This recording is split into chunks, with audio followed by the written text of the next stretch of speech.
You are listening to the Stoic Solutions Podcast, practical wisdom for everyday life. I'm your host, Justin Vacula, with episode 87, Discussion with Tyler Martina.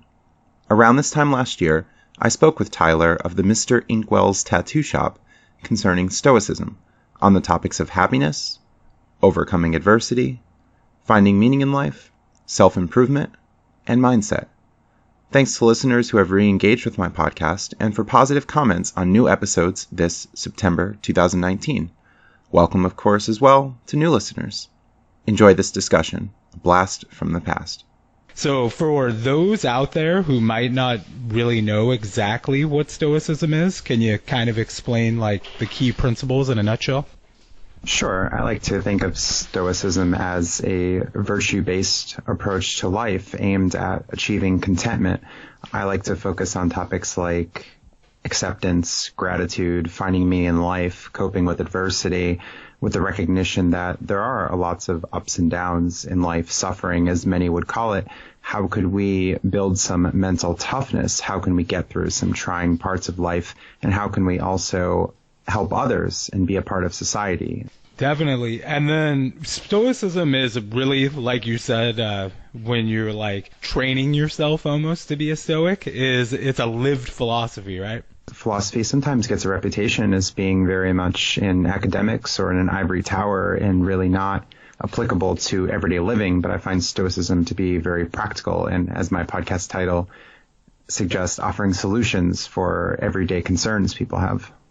Yeah, and that's a big part of Stoicism is being able to focus on things that you can control, like your feelings, correct?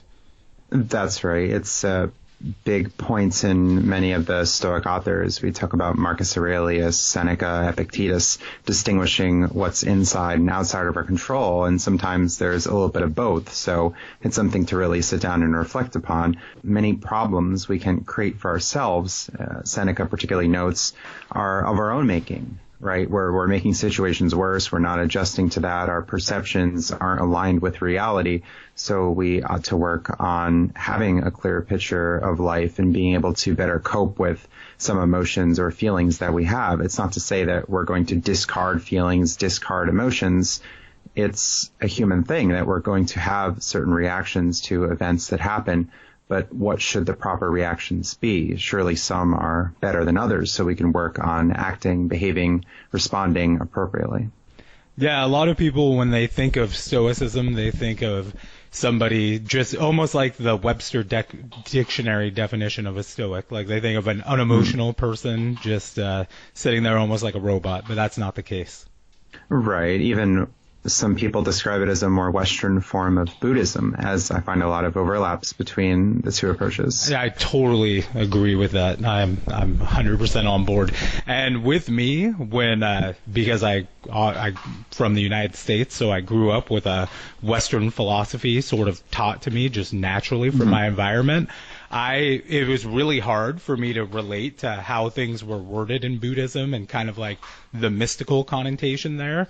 But when I started looking into Stoicism and stuff like that, it really hit home with me a lot. Right. And what I like about Stoicism is that one can consider it as a big tent philosophy that a lot of people can really come inside and benefit from it. Indeed, there are some concepts in Stoicism talking about providence, talking about some of the definitions of nature or some universal order that may be foreign to some people, particularly non-religious, but even then we can understand, okay, well, yes, we see order, we see structure in the universe, we see how, modern science has a lot to say, modern physics has a lot to say about how the universe works, and even if you're religious or not, or you happen to be of a particular political leaning or not, I think there's something for everyone within Stoicism. Yeah, for sure. And I think it's kind of like a bridge between the different religions, and ideologies, being like you said, with there being fate, amor fati, that's a big Stoic saying, and that essentially, you can't control everything, but when you're you're a poker player, right?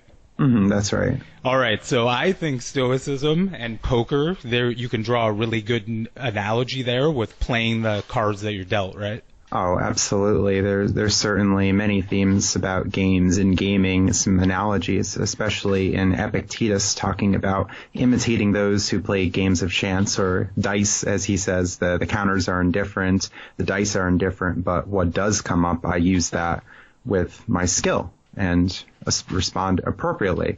There's also a lot of talk about life being like a warfare, not like a picnic or some sort of vacation, but there are going to be ups and downs in life, and such comes with gambling, that we can make all the right moves. We can, for listeners who aren't familiar, we can get all in with the best possible hand, but still end up losing because there's a chance element to things. So Stoicism really calls us to focus on the process rather than the results, as we can make all the right moves in life, but end up for whatever reason on the losing end of things. And even Stoicism is encouraging us to reframe what it might mean to lose. If something is outside of our control, that's not going to be something that we're worried so much that we're going to be devastated or lament the state of the universe or talk about bad luck or anything. These aren't going to be helpful responses.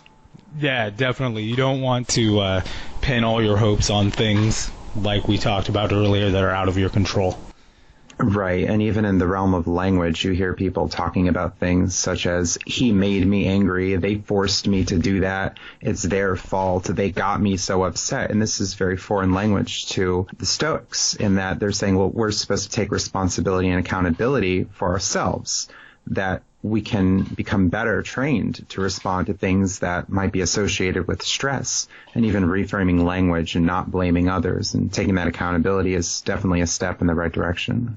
That's a lot of the focus of this year's Stoic Week, is happiness and what that means. So what would happiness, I guess, mean to you? Some people will think of happiness as one of these terms where many people will give different definitions, as if you talk to people about what it means to have faith or to love something or someone or to be driven, right? You might get all sorts of different responses. Happiness, some people might associate with pleasure, momentary pleasure particularly, and those pleasures and moderations can be good, but that isn't a lasting thing, the Stoics note, but rather happiness is going to be found more in contentment, with tranquility, and just being very pleased with our station in life, and not wanting so much more, and curbing our desires, curbing expectations, and living a life with a balance of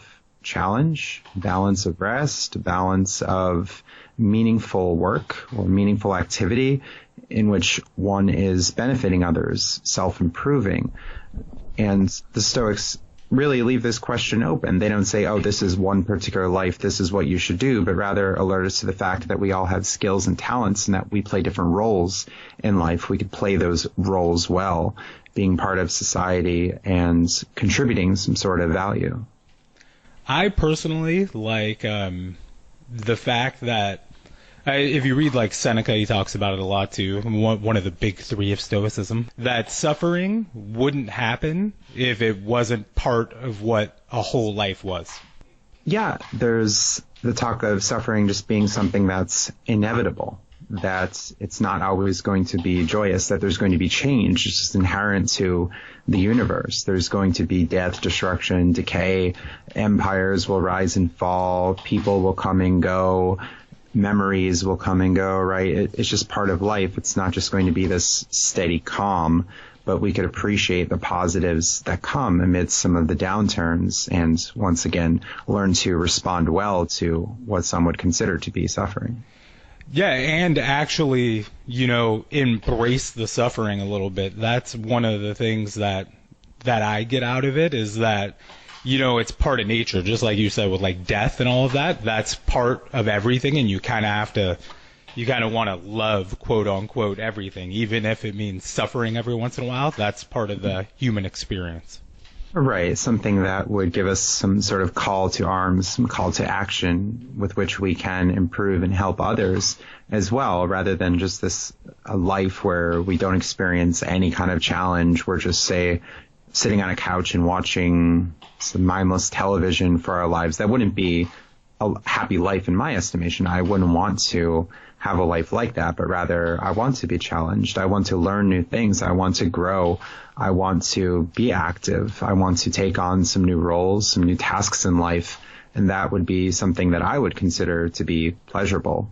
Some people put too much emphasis on, once again, these momentary pleasures like, oh, this and that food or these sexual experiences or drugs or a lot of spending that's associated. And it doesn't seem like that really makes them happy in the long run, especially when you consider so many celebrities, so many people who happen to be famous, that they have all of this money, they have all of these fans, and they're still unhappy. Definitely. I'm totally on board with that. And on the same note, a lot of those traits that you say, things that you enjoy, would be a lot of things that I think make people high performers and high achievers in life. Do you think, for the most part, that Stoicism creates high performers? Or do you think that high performers are drawn to Stoicism because it's similar to, the life that they live already? I think it can be a mix of those things. Some people might be inspired by the writings, as I believe it was Seneca who talks about reading some philosophical texts, and he talks about how he comes away with it with such a vigor that he wants to face challenges, and has this attitude of bring it on. I want to see adversity. I want to fight it. I want to have these experiences where he doesn't want all of these terrible things to happen, but rather, as he talks about having a formidable opponent, and maybe that's in Epictetus too, talking about a wrestler who they don't want some amateur opponents. They don't want an easy contest, but rather one that will challenge them. And from that challenge, they can learn and grow rather than everything just being so easy. Who is your favorite out of the big three? Just out of curiosity, because we keep quoting like Seneca, and then we quote who was an advisor to Nero, right? And then we have Marcus Aurelius, who was an emperor. He's probably the most famous of the three. And then we have Epictetus, who is probably personally my favorite, just because it's really like quick hits, and I like it because you could remember a lot of it. And he was a slave that kind of worked his way out of slavery.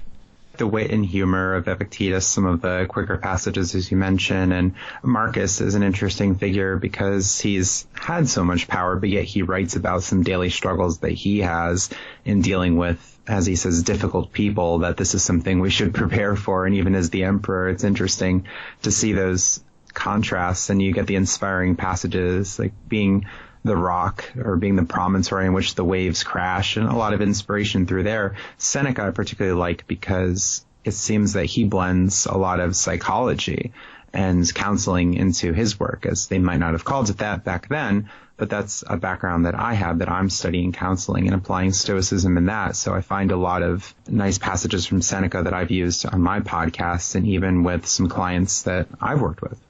Yeah, the psychology and the behavioral health. That's what you're a behavioral health worker. So that's right. Yeah. And all of that I've noticed a lot. Even like a great example would be that serenity prayer that a lot of addicts use. And that, in my opinion, has definite roots in Stoicism. Yeah. And there's on the shortness of life that I've seen actually used in some drug rehab programs, and that's given people good inspiration to change. And yes, even parallels between Stoicism and Christianity, as I've had a guest on my podcast talk about that. We've talked about the serenity prayer, and I know that's something that Massimo Pigliucci has mentioned in his work as well, in his book, How to Be a Stoic. For those that don't know, I don't even know the exact date, but Stoicism was founded in around 300 BC, is that right? Is talking about Zeno, Cleanthes, some of the earlier figures? Yeah, like when he found, I know I mean, you could correct me, you're the expert here, obviously. But I'm not the best with dates. But. Yeah, but I think that's when, he arrived on shore without much, and then he saw Socrates speak or something, and then that was around 300 BC, right? A merchant and was shipwrecked, but he wanted to inquire as to who were the leading minds, who should he look for guidance, and the philosophers happened to be offering a lot of reprieve for him. Yeah, and probably, I mean, based off of Plato's writings about Socrates, probably quite a lot of entertainment too, just watching the rhetoric. Yeah, and Socrates is mentioned a lot in the Stoic writing as they view him as a role model. Donald Robertson, who also writes on Stoicism and maintains the Stoic Philosophy Facebook page, talks a lot about Socrates as well, parallels between his work and that of the Stoics. So you see a very foundational part of Western culture, and it's really having a modern revival, which is quite nice in that so many people from different areas of life are looking to Stoicism for personal benefit, helping others and getting their lives in order. Yeah, it's an ideology. I mean, it's really transcended the ages. Like we were talking about 300 BC, and now it's 2018. That's a long shelf life, and the fact that it still seems really relevant today. Like when you're reading people like Seneca, and you're reading those letters, it's a letter that somebody.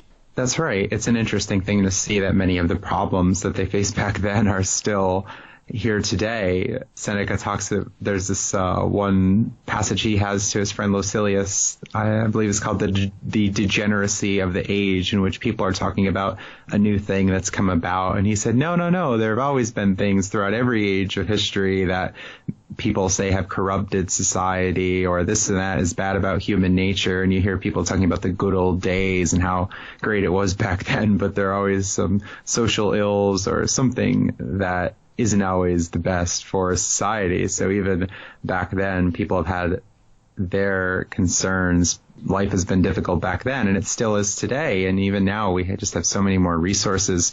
We have the internet, we have technology, and so many things that can lead people to improve their lives. But yet, still, many of the same struggles, still human nature, particularly the darker sides of it, happens to be associated with a lot of the ills of society.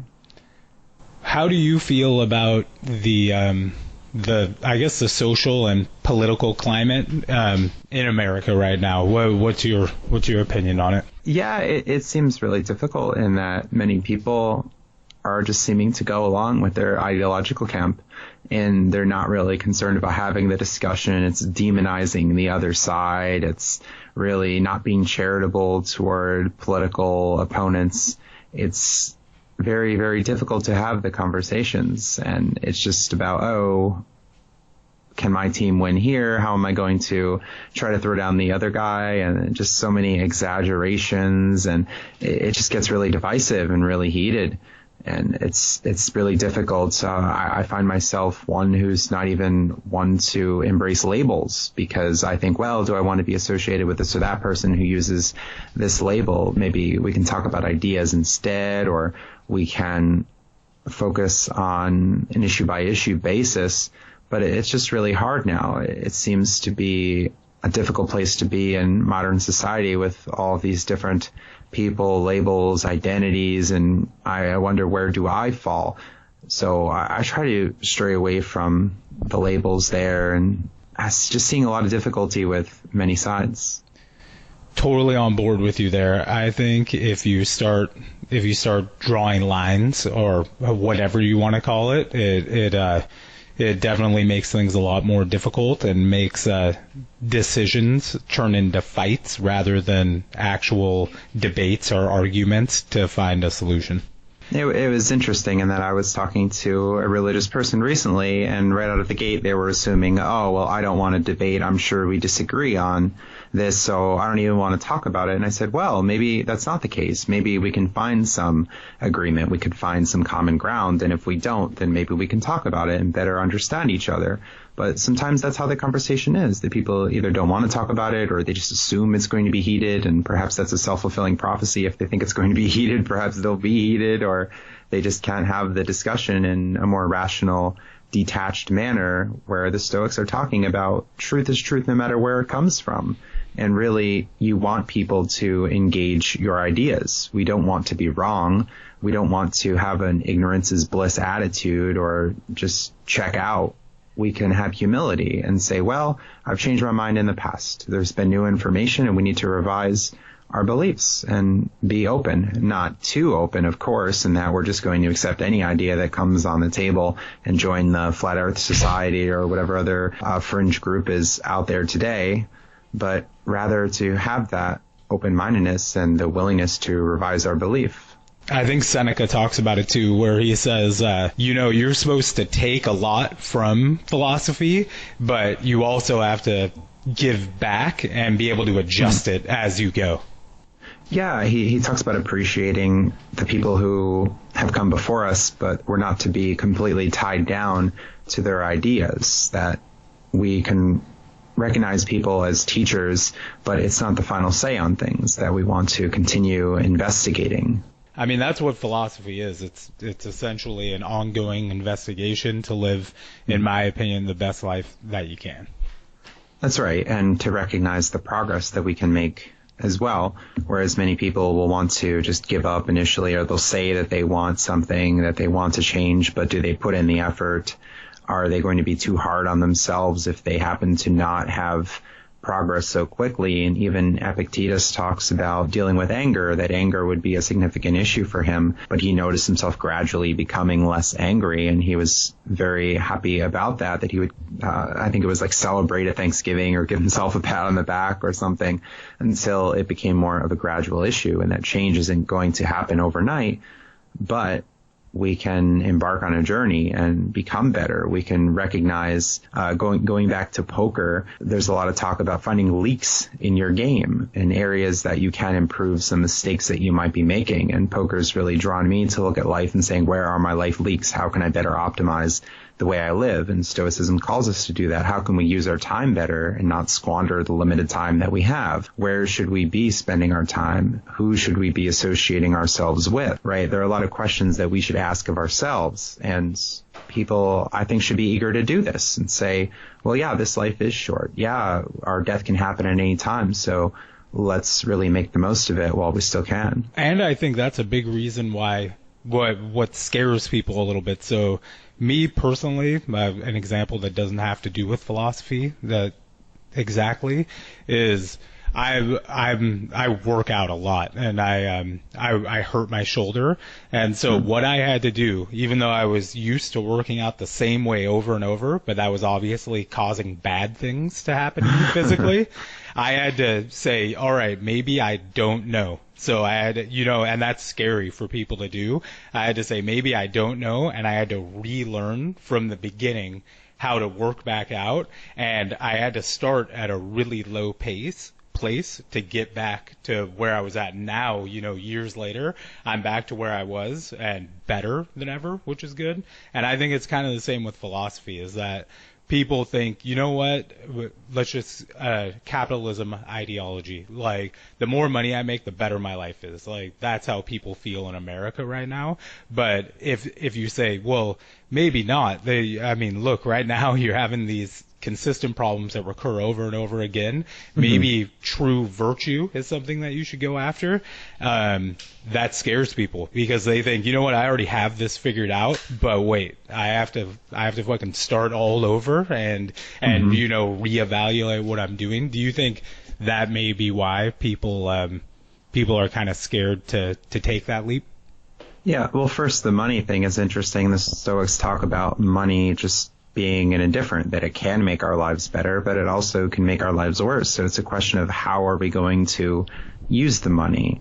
If we're going to just buy all of this stuff that doesn't seem to have value, doesn't really seem to add much to our lives, then is that really a wise purchase? Is that really a wise decision? I mean, you're saving this money, you go on this expensive vacation, you come back, and then you're talking about living paycheck to paycheck, and that's going to add some financial stress to your life. You're not going to have some sort of safety or emergency fund, like this business of living just week to week and just wanting instant gratification all the time and just not having extra money. That seems to be a miserable existence to me, but rather I can have more peace of mind in having money saved and having something to fall back on should there be an emergency. And it really gives you a lot of flexibility in life and not being tied down to one particular situation, as many people talk later in life about having regrets and being in situations where they think that they're stuck, particularly in the realm of relationships where people are together for 10, 15 years, even longer. And they're saying, oh, well, we're just going to stay together now because we've been together all this time, but they're miserable.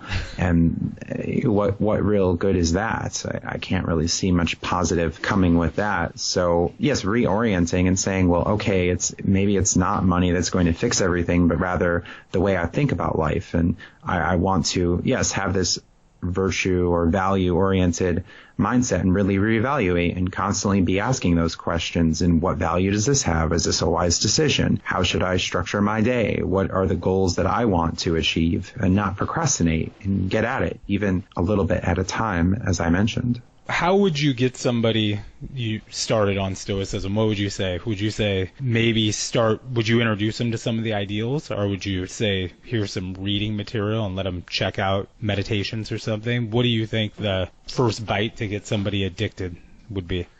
Yeah, that's a good question, because the reading material may be difficult at first, especially if someone has the older translations. But there are many resources online. Greg Sadler is another person who has some wonderful content on YouTube, a lot of discussion of the Stoics, where he wants to bring the ancient ideas to a modern audience, as many others. There's the Sunday Stoic podcast as well with Steve Carafit. There's the Practical Stoic podcast with Simon Drew. There are many out there. There's your podcast. Yes, as I mentioned, yes, the Stoic Solutions Podcast. And I also have a Discord channel where people can join an interactive discussion that's also on my page. And a lot of YouTube content. I mean, even just searching Stoicism in YouTube and finding talks like TED Talks. Massimo Pigliucci has several. There's the School of Life that has a few on Stoicism that do a good job. So I offer a list of resources on my page, justinvacula.com or stoicsolutionspodcast.com. And I also find a lot of Stoic themes in music.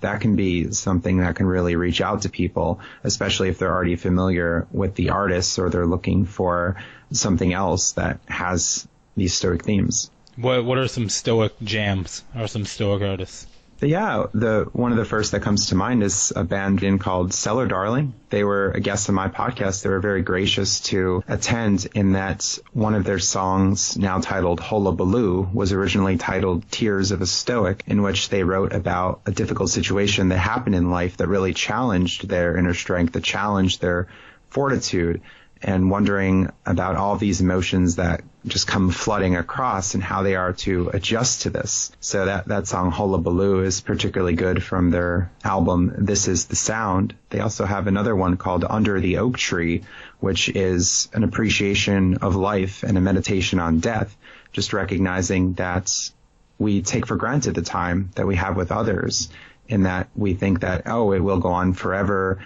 but yet but still the unexpected happens. So they appreciate the time that they've had with a loved one, a friend, and many people can relate to that, as that's a human experience. There's also music from the band Anathema, which has experimented with many genres throughout their career. It's a song called Leave No Trace. They talk about themes about the fleeting moment, about how suddenly things can change. Here and now we are gone in a heartbeat, a dream in the passage of time, right? So you get that Stoic theme, just calling attention to the present moment and how it just goes by, how the days can go by. So we're to really appreciate the time that we have. Awesome. And yeah, a lot of those are based off of some really easy to remember maxims too, like memento mori comes to mind. Yeah. with what you're saying. Is there what are a few more of those, like just little quick maxims that people can say and kind of what they mean, what they're supposed to remind you of? Yes, someone asked me about that. I had a podcast episode that was talking about Stoic mantras. And there's one from Seneca that's pretty interesting. It's a man who is sailing on the seas and ends up getting assaulted by an opposing force, and all of these people are around him. He's about to be captured or killed, and they ask him, where is the commander of the ship, and he doesn't want to give up where the location is, as far as I remember. And even when all this adversity is amidst him, he says, all is well with the commander. So you have all these external pressures, but yet one still has their faculty of choice. So that could be something to remember. Maybe, hopefully, situations won't be so bad for us, just being surrounded by people who want to kill us. But we could remember that, well, as long as we still have our choice, as long as we still have our reason, that's a really good place to be. That's what we can control, even if others happen to surround us in these extreme situations. There's also a line from Seneca. He says, let us see who wins, talking about facing challenge and facing adversity, as there are some of those moments where you can't turn away, that you really have to face the challenge. So this can be a moment for us to embrace that and to, again, do the best with what we have.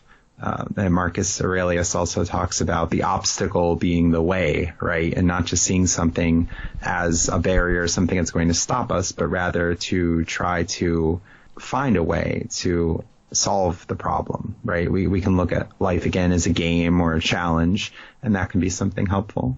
A lot of talk about death, and it's in some of the music too, as there's also a metal band, Death, which is very foundational in the death metal genre. Seneca probably loved it. Yeah. The Stoics talk about the door being open, and if the building is burning down, then it's time to leave, talking about how the quality of life is more important than the quantity, that we should have the courage to end our lives when we determine that life is no longer worth living. Of course, this is going to be an extreme situation. We're not just going to willy-nilly end it all. We can very much cope with a lot of the adversity in life, as I've talked about many strategies of doing that. So the band Death is talking about death with dignity, actually, in a song of theirs. They have Suicide Machine, a request to die with dignity. Is that too much to ask? Robbed of their natural abilities, in death they seek tranquility. In a confused state of mind, extending agony, they must be blind. That is really nice, especially with today's technological climate, I guess you'd say. There's a lot of people, and some people might even say it's like hubris, but are trying to extend human life indefinitely. And obviously nowadays there's people, in my opinion, extending their life but not the quality of their life at all. So they're living a long, low quality life rather than a shorter, high quality life.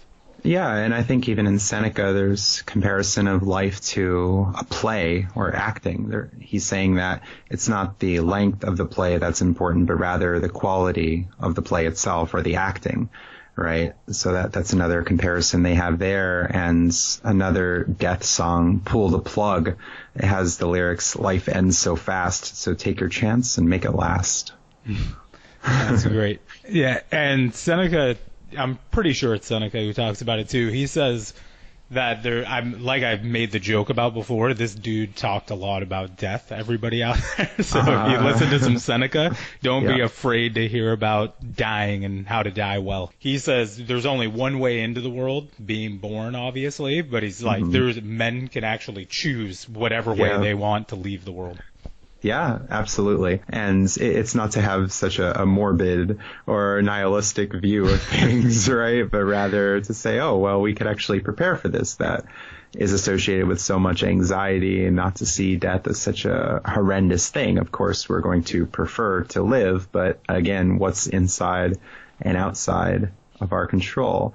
So we can really say, well, especially for the non-theists out there, if we don't think there is an afterlife, if we don't think life is going to go on forever, we could say, well, let's have a good life while we still can. That's an important message that I hope that listeners can take away, if anything. Yeah, enjoy the time you're here and live it the right way. Now, I keep talking about virtue too, and so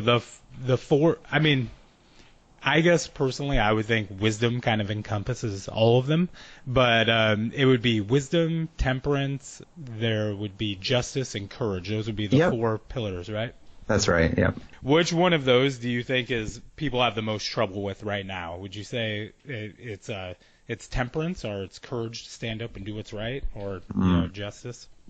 Yeah, I think that moderation or temperance might be one of the most difficult if we want that instant gratification. If we know that we're making decisions that are probably bad ones, people end up making excuses. And some of the language is just so strange in the marketing, as I've radically changed the way that I eat and live my life. And I've moved from a lifestyle very early on of just consumption, who really cares? My parents really didn't talk about healthy eating, and it was just, we're just going to make whatever tastes good and view food as a pleasurable experience. But I think that's incredibly overrated.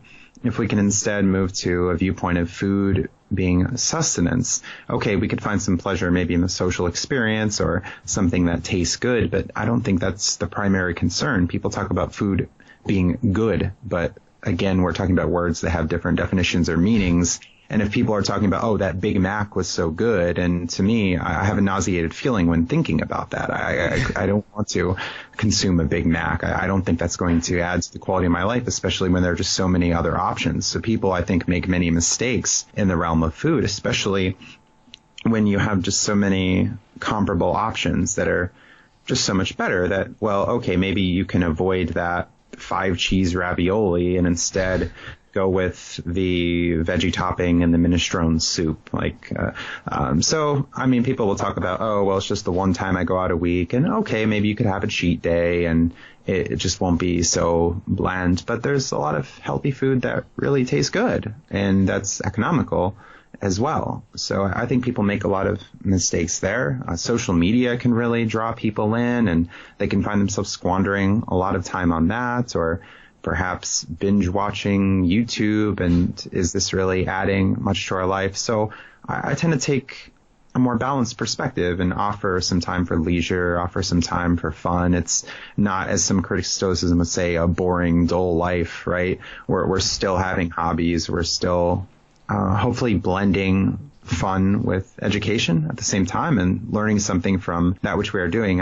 Even the kids that I work with kids in elementary school. They talk about, I want to play War, or I want to play Uno, and I don't find much skill involved in either game. Obviously there's a little bit more in Uno, but I bring in games that really encourage a lot of critical thinking skills, that really encourage you to pay attention, where your decisions are going to be more meaningful, where it's more of a challenge. And I think they actually take really well. At first, they might, this is too hard or something, but, it's like, all right, let's slow down. Let's take it a step at a time. And I guide them through the process. And I've seen kids gain a lot of confidence in seeing their skills improve, winning. And it's not just me throwing games and just letting them win all the time. I don't do that at all. Right? It's like, we can learn by watching others, and you can learn from some of the things I do. And I say let's stop and think. So it's this idea of, again, having these challenges and seeing some improvement and really asking ourselves, is this worthwhile entertainment? Is this something we should be indulging in? And if it's something like, we have some,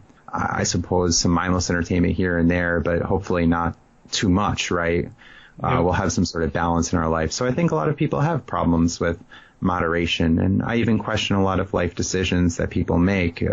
People talk about, I'm going to get married, and they tend to drop thousands of dollars on ceremony. And I think, maybe instead you could use that to pay rent, or instead of buying this really expensive jewelry, maybe you can have something far more modest and still be in a pretty good state, right? So it's just a lot of basic ideas that people have, maybe from culture, or they really haven't reflected on things, and they tend to live a lifestyle that's far different than the one that I've adopted. There's just so much out there. We have all of our real, needs met as people. We have air to breathe, most of us have clean water, and we have enough food to live on. But with everything out there, people, like you said, the instant gratification. But one of the, little maxims that I like to think about is everything has a price. So you might not think about it. You might think, this is really inexpensive, so I'm going to spend, hardly any money on it. And then, or this food, I can get it really fast, so I don't have to wait for it. Or this game, like you said, Uno is really, really easy to pick up and learn how to play, but I'm not going to get as much enjoyment out of a game that I put in a couple hours to learn how to actually play. Yeah, and even it was an interesting experience I had recently as I've delved into the very frugal world of credit cards and deals, and I had this promotion to save 15% on eBay purchases, and I could have purchased up to like $600 of things, and I'm sitting here thinking, well, actually, I'm pretty happy with what I have right now. I'm not going to purchase the full $600. Like, oh, I could buy all these postage stamps, but, how many could I really have? I could get into the resale market. But, well, I'm pretty cool with what I have now, and I'll find some other purchases at another time. It's not like I just want to buy everything and, I can get the shiny thing, but I'm all right now. It's cool. It's cool. So that was a very stoic moment I had recently. I've even sending messages to friends and saying, what would you suggest you buy? Do you want to join in on this order? And I'm working to clear this bonus. And it's pretty funny. And there's another area where people really lack the moderation, as the credit card companies will give you these very good introductory offers, but many people end up not paying what they put into it, and then they end up paying interest and they find themselves in debt. And no way, I'm not doing that at all. I pay it off before the interest hits. I'm never paying the interest. I'm keeping my spending very responsible. And the same way with gambling too, as sometimes people have this extreme reaction and they think, you're just a degenerate, this is crazy what you're doing. I couldn't believe you would wager your rent money in a game of poker or something. Like, no, see, they're viewing it the wrong way. They're coming in with a lot of assumptions, and it's a very measured approach that I take. It's not just willy-nilly, let's flip coins for $700 or something. It's not that. But meanwhile, they're going You're out. like on Tatooine, just like... Yeah. Yeah, but meanwhile, they're scratching the lottery tickets and buying their match 6 lottery tickets, Powerball, whatever. It's like, okay, well, some gambling, okay, but others apparently. Yeah. So yeah, it's an interesting life, but it really leads me to Stoicism. Really leads me to question a lot of the assumptions that I've had earlier in life and really change my approach to living. So it's a wonderful thing that Stoicism can offer. Awesome. And so, what are 3 things? I know I'm keeping you on a little longer. No, that's okay. Yeah. So, what would you just say 3 things are like the audience could take away from Stoicism that would probably make the biggest difference? Yeah, I think gratitude is a really big one. It's a theme that I continue to reflect on in my podcasts. Thank you for saying that. Yeah, it's something that I really look in, well, okay, this situation was difficult today, but look at all these things that have gone well, as so many people just look at one or maybe a handful of things in life that they don't like, but overlook a lot of the positives. And that's really a mindset thing. We can focus on the things that are going well, and we can focus on what's inside of our control and be really happy for that, even if it means making a physical list of the things that we have, the people that we know, the experiences we've had, and how good we really have it. And of course, not all lives are going to be super great, fun, and, there's obviously stressors, right? There's anxiety, there's stuff in the past that people have encountered that really makes life more difficult. Some people are economically disadvantaged, right? It's some criticism of Stoic, like, you just have a really privileged position and it's easier for you to live the lifestyle than others. Like, okay, well, maybe it is, but you could look toward the philosophy and be more content about things that are outside of your control. Yeah, and like Epictetus, like I was mentioning, one of the big 3, he started off in not the most equitable position. Mm-hmm. Yeah, coming from a slave. And it's another Stoic tune, you might say. It's a song from the band Anathema, again, called A Natural Disaster. And the chorus of the song, no matter what I do, no matter what I say, I can't change what happened, can't change what happened. So it's this acceptance. That could be number 2. Just taking an acceptance, recognizing how life is, and making terms with that, and also trying to change things that we can't, improve our situation, improve our mindset, and work to make life better for us and others. Perfect. And then what would number 3 be? Number three, I think it would be finding meaning in life, in that many people seem to talk about how life just seems to be really repetitive. It seems to be dull. They're looking for that weekend to come because their Monday through Friday seems pretty terrible. So how can we find meaning in that which we consider to be drudgery? What can we do a little bit differently? And if our current position, maybe a job we don't particularly like, we can always view that as a means to an end and look to move on to a different part of life and really try to find things that can lead us to feel a feeling of accomplishment. I helped someone today. I did something. I made some progress, rather than just like a soul-sucking job where you're just sitting at a desk and, what are you really contributing? And many people find themselves in that position, and that seems to be pretty bad.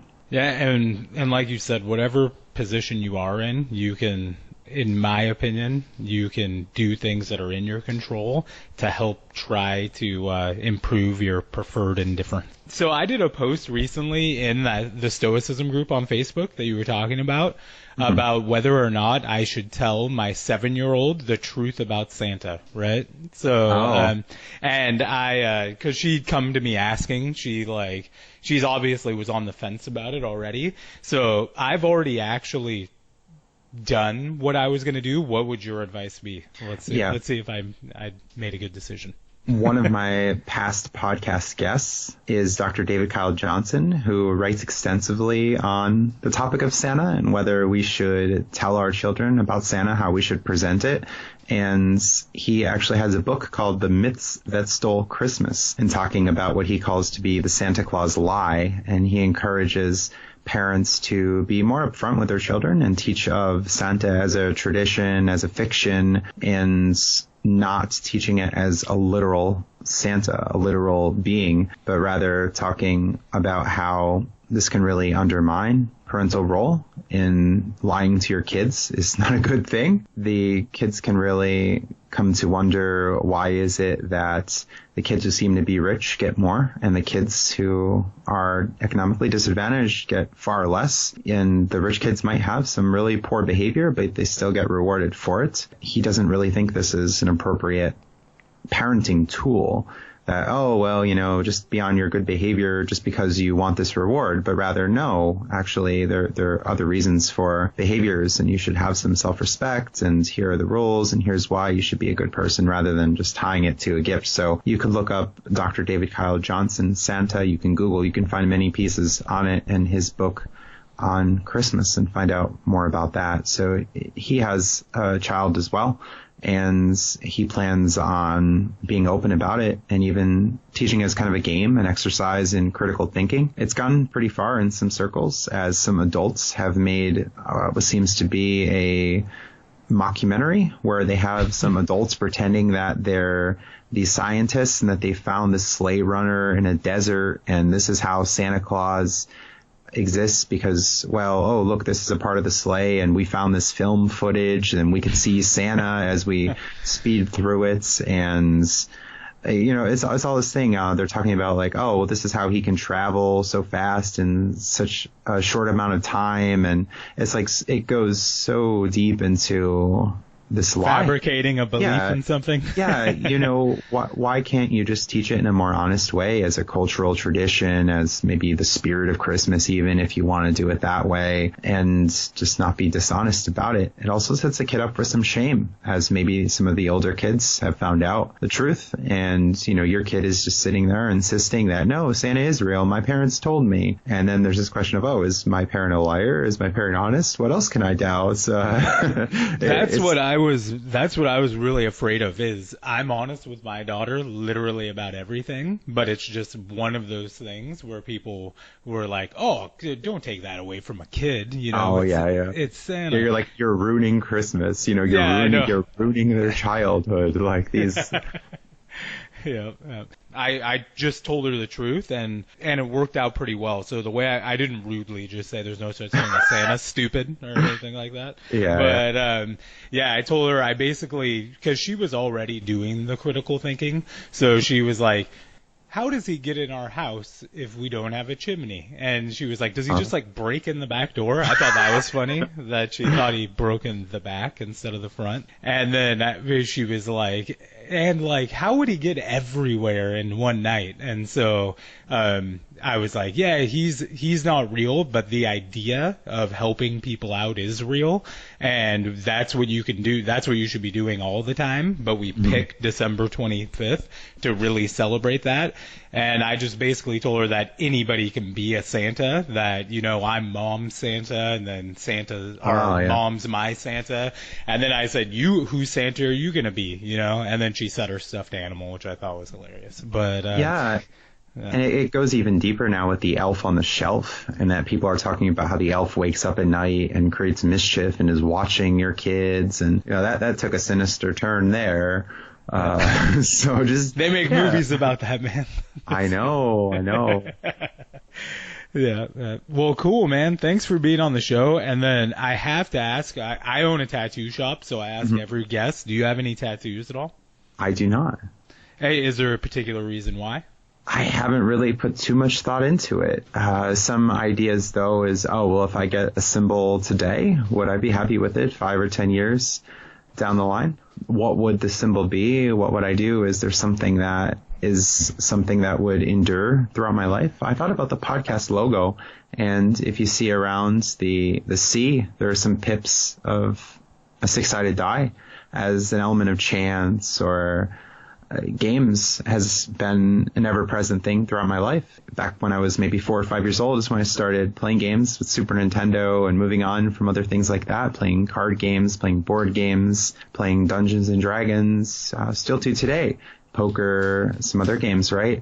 And it's like games and gaming have always been a part of my life, so maybe that would be one way into it, but I haven't committed to any kind of tattoo.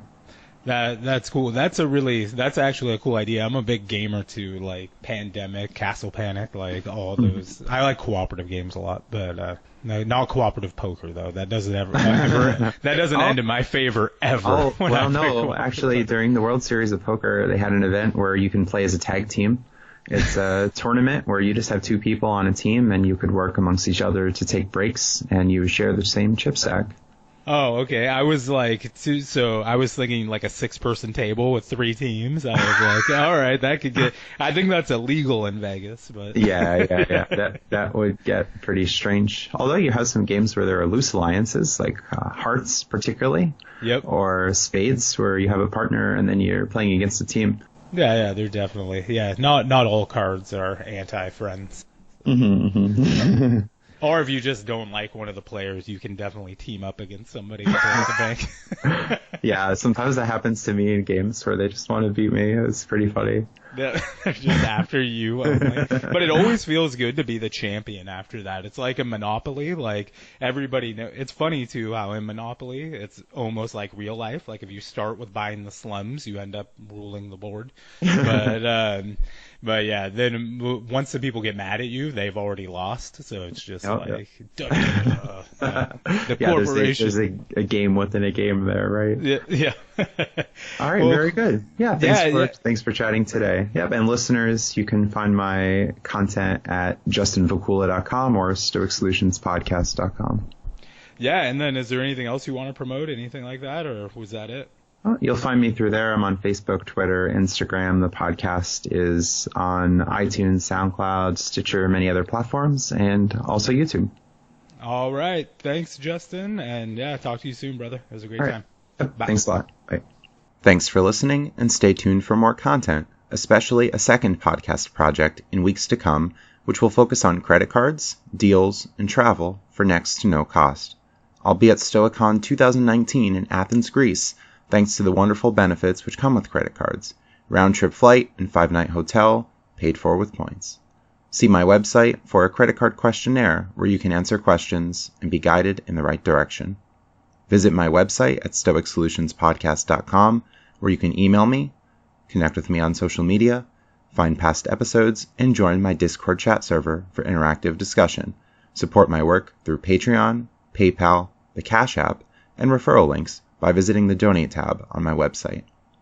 Podcast music, used with permission, is brought to you by Phil Giordano's symphonic metal group Fairyland from their album Score to a New Beginning. John Bartmann offered free consultation and audio edits for episodes 51 through 63. Thanks to generous patrons and fans of this podcast who help support my work. Have a great day.